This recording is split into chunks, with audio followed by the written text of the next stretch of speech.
Merci. Alors nous poursuivons la GAP scientifique en invitant à présent le professeur Ebenezer Njomole.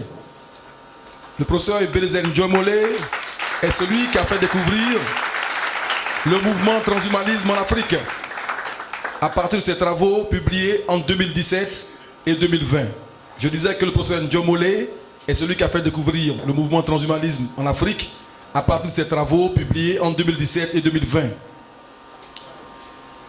Il a de nombreuses communications sur le sujet et il a parlé abondamment du transhumanisme. Vous aurez l'occasion de voir qui est Njomole abondamment. Quand la philosophie africaine a pris ses marques dans les années 70, il est l'un de ceux qui, avec Marcien Toa, Ebussi Boulaga et Paul Otondi, ont engagé des questions, des controverses sur l'essence de la philosophie africaine. Et aujourd'hui, ne perdant pas de vue la nécessité de réfléchir pour l'Afrique, il réfléchit sur des questions contemporaines comme celle du transhumanisme. Et c'est le premier, voilà, ces ouvrages sont exposés sur la table. Et donc nous allons maintenant avoir sa communication sur le thème « Comment l'augmentation des capacités peut-elle servir le développement de l'Afrique ?» Comment l'augmentation des capacités humaines peut servir le développement de l'Afrique? Alors pour les autres contributeurs, j'aimerais que vous puissiez avoir des PowerPoints. Parce qu'on veut faire passer les slides pendant que vous communiquez. Ça nous permettra d'avoir une meilleure lisibilité à l'extérieur. Pour ceux qui n'ont pas encore réalisé le Power, on peut le faire pour eux. Là, tout à l'heure, nous allons reprendre, sectionner la première intervention en Power pour nos interlocuteurs qui sont au bout du fil. Maître, nous vous donnons la parole. Merci beaucoup.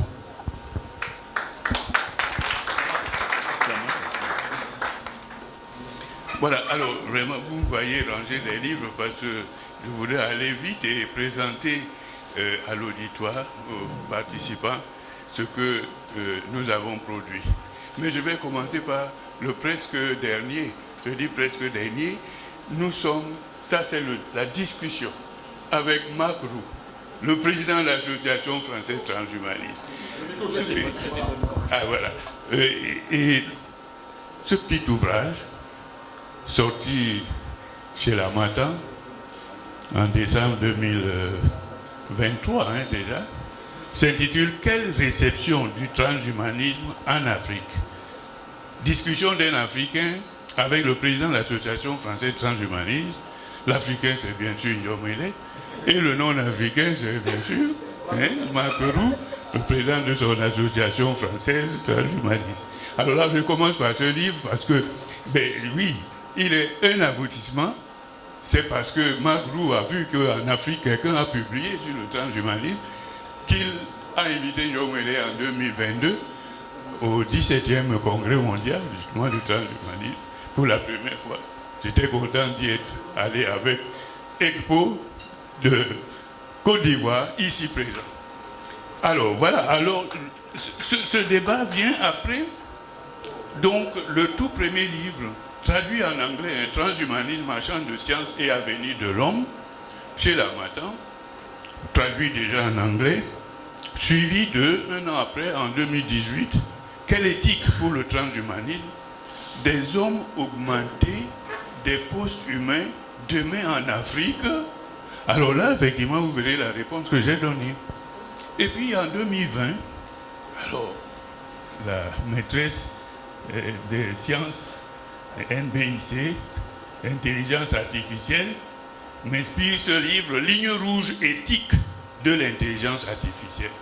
Avec en couverture, ce que j'ai pris sur Internet, une recherche conduite dans une université américaine, lire la pensée d'autrui dans son cerveau avant qu'il ne l'ait exprimée. Alors là, il y a un vrai débat, une vraie ligne rouge. Ensuite, des conférences de 2017 à 2022, qui sont regroupés ici. Et puis avant tout ça, après tout ça, le livre des actes du colloque de Yaoundé 2021, novembre 2021. Décidément, en novembre, il y a beaucoup de rencontres philosophiques. Njomole et le transhumanisme en Afrique. Voilà, je tenais à présenter très rapidement ces publications. Et avant de vous dire ce que j'ai préparé, avec une question pointue comme vous l'aurez remarqué. qui est celle-ci. En quoi et comment l'offre transhumaniste d'augmentation des capacités humaines individuelles pourrait-elle servir le développement de l'Afrique? Voilà. Oh, ça, je ne sais pas. Faudrait que, puisqu'on me dit que ceci marche, c'est plus pratique. C'est plus pratique. Je vais parler un peu plus fort.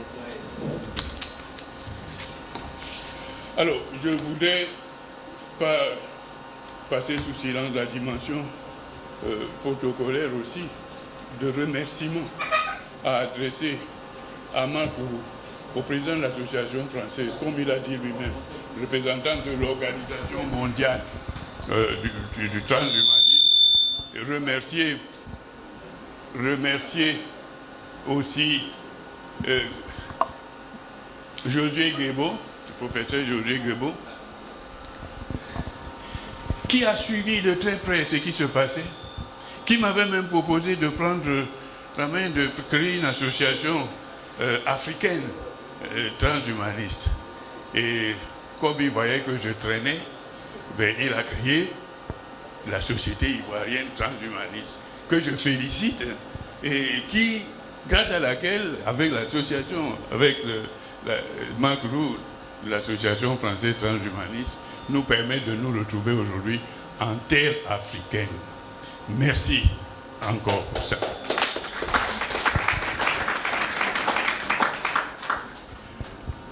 Alors, en quoi et comment l'offre transhumaniste d'augmentation individuelle des capacités humaines pourrait-elle servir le développement de l'Afrique? Tout le monde se souvient de ce que les fondateurs du mouvement transhumaniste au niveau mondial disent. Il s'agit de promouvoir la recherche scientifique dans l'esprit de la convergence des nanotechnologies, des biotechnologies, de l'intelligence artificielle et de la connaissance du fonctionnement du cerveau, des sciences cognitives. Pourquoi faire? Pour que tout homme qui le désire, je reprends la formule qu'on peut retrouver, n'est-ce pas, la formule utilisée par les fondateurs, pour que tout homme qui le désire puisse augmenter ses capacités tant physiques que mentales. Toutes les nuances qui sont exprimées par les uns et les autres s'inscrivent dans la compréhension du concept d'augmentation et de celui de capacité. Une augmentation ou des augmentations qui peuvent conduire jusqu'au cyborg et au post-humain. Je vous fais remarquer d'entrée de jeu que le transhumanisme se donne comme chantier de développement. C'est très important ceci, parce que je vais reprendre ça dans le petit plan que j'ai conçu. Le chantier de développement que le transhumanisme a choisi, c'est l'homme en tant qu'homme. Quitte à l'inviter, et là, effectivement, vous avez vu, Lazare Kwame a cité sur cette question, quitte à l'inviter à sortir de l'humain, parce que la science le lui permet. Faut-il sortir de l'humain parce que la science nous permet? Dans le débat avec Magrou, il sait ce que nous en avons dit, ben oui, sortir de l'humain, mais pas complètement de l'humain. Je crois que nous sommes d'accord d'ailleurs chaque fois de dire que le transhumanisme doit demeurer un humanisme. Tandis que par le concept de développement de l'Afrique, puisque le thème de cette conférence, de ce congrès, c'est le transhumanisme et le développement de l'Afrique. Nous venons parler d'envisager le développement de l'homme en général. Et il va s'agir de l'homme africain. Alors, le concept de développement de l'Afrique se donne, lui, comme chantier, un espace commun d'habitation dans lequel il devra faire bon vivre. Non pas dans l'égoïsme et l'enfermement sur soi, mais dans l'exploitation de tout ce que la science et la technologie auront permis comme amélioration du plaisir de vivre en société, bénéficiant des mêmes conditions d'existence, permettant une amélioration du bien-être individuel et collectif. Vous verrez pourquoi j'insiste sur individuel collectif. Parce qu'effectivement, nous verrons qu'un certain progrès, un certain développement de l'homme individuel pourrait le conduire à être quelqu'un qui ne connaît plus la société. Il se suffit en tout. Il est son médecin, il fait tout pour lui-même parce qu'il s'est développé tellement et qu'il est un singleton. Quelqu'un d'unique. La dimension sociale est derrière ces augmentations.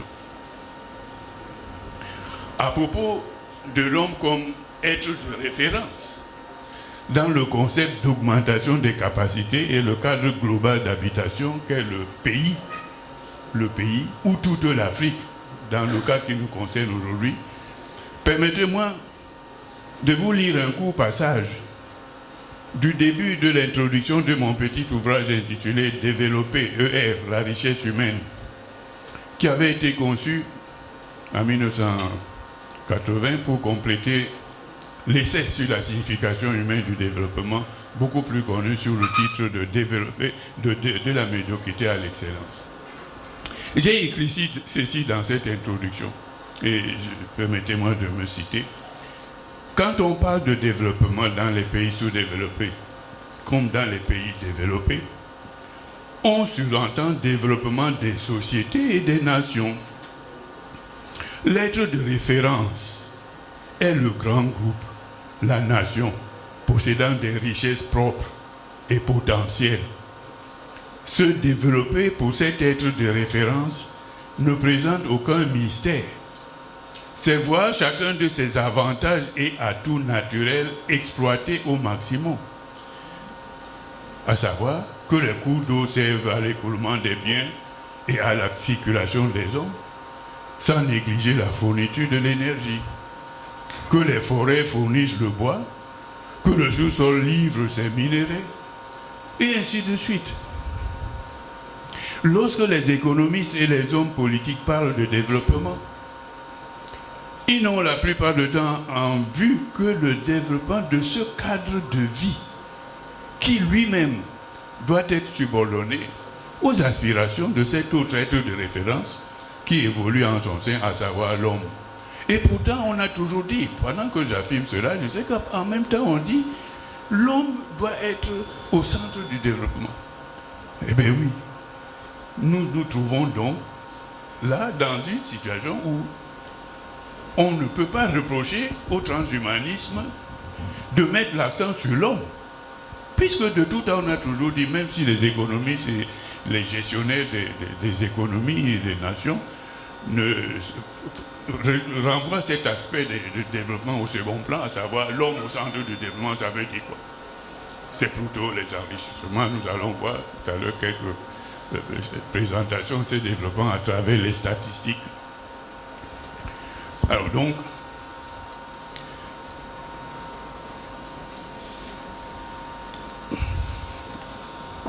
le fait que le développement dont s'occupe le transhumanisme et qui s'appelle augmentation des capacités concerne l'homme individuel, comme je viens de le dire, ne pose donc aucun problème, sauf quand il s'agit de dire jusqu'à quel point ne pas pousser la fixation sur l'individu. Et oui, jusqu'à quel point ne pas fixer la fixation sur l'individu. Je fais entrer tout de suite la fameuse formule Ubuntu. Parce que effectivement, ce qu'on retient de cette dimension africaine, la société, je crois que Aristote lui-même aussi l'avait dit. Enfin, ça veut dire que l'homme est un être social. Il n'est pas Robinson Crusoe dans son île, n'est-ce pas? La dimension de l'aide sociale fait partie de la nature humaine. La nature humaine. au sujet de laquelle des oppositions apparaissent entre ceux qui croient qu'il faut en sortir parce qu'elle n'est pas figée et ceux qui estiment qu'il faut demeurer dans l'humain dans tous les cas d'augmentation, la position qui est la mienne. Alors, dans le livre Discussion avec Marc Roux, vous verrez en bonne place, nous avons situé notre débat autour de 5 principaux points, dont celui de la nature humaine.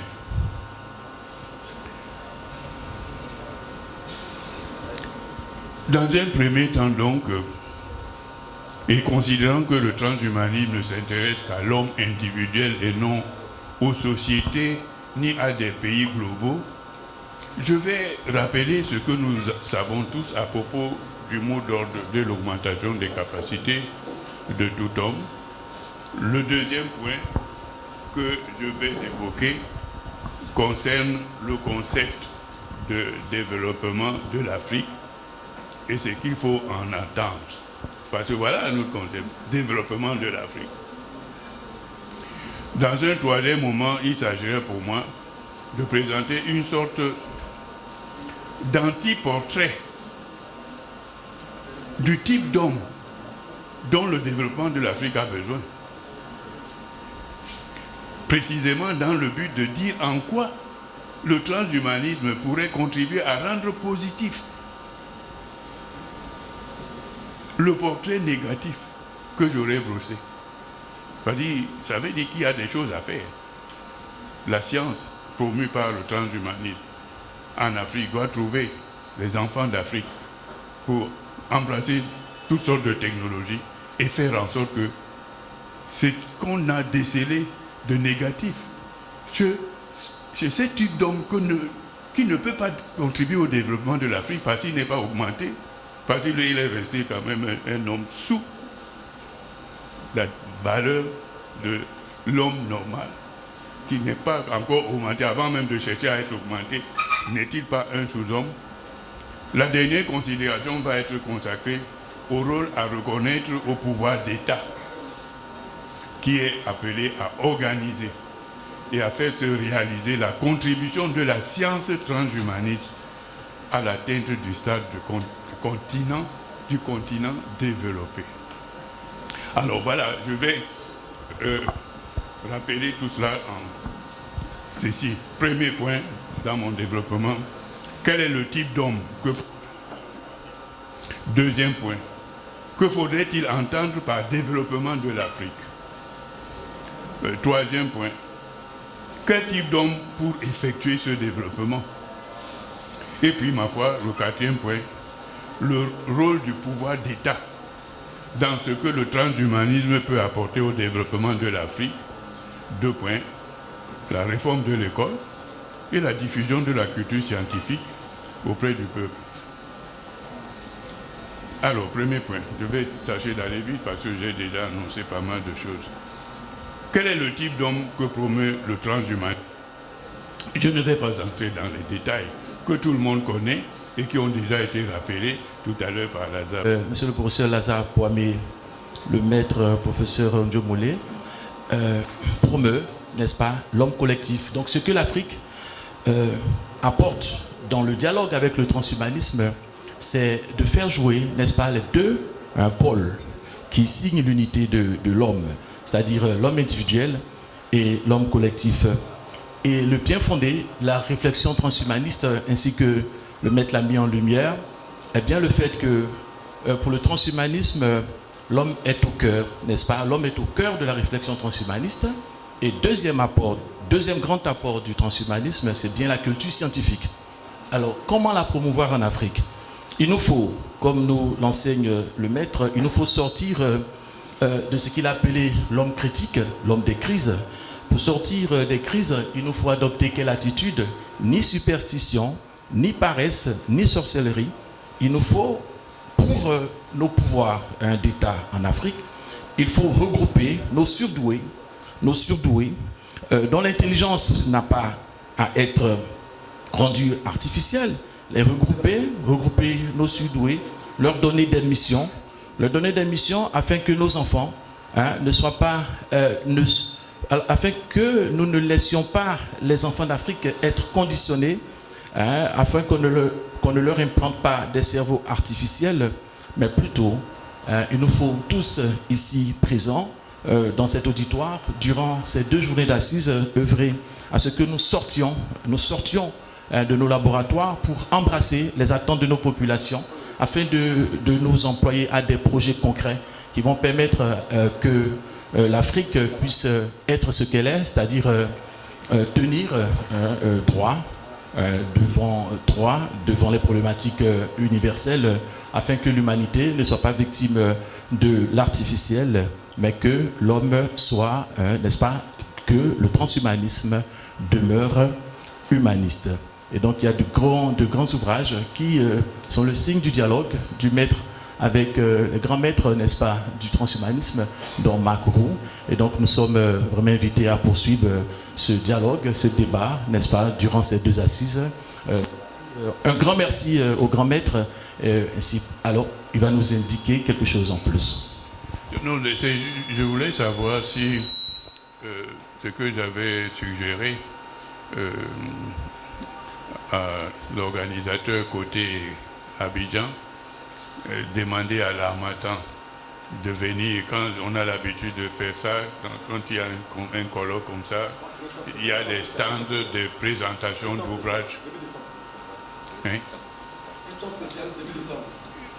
Alors, à l'occasion d'un temps spécial, l'Harmattan va le faire. Ils n'ont pas pu l'avoir à temps. Mais comme vous partez après le 1er décembre, on va trouver un temps spécial pour le faire. D'accord, oui, non, mais c'était pas pour moi tout seul, pour tous les Africains qui ont écrit sur le transhumanisme. Et je dis ça parce qu'au moment de me lever, je me sais que ces livres, certains pourront chercher à les avoir, mais je leur dis qu'ils sont déjà pris par quelqu'un, ceux qui sont ici. Voilà ce que je voulais dire. Nous remercions encore le grand maître ainsi que M. Procel Lazare-Poimé. Merci infiniment. Nous accompagnons M. le professeur Ndjomolé.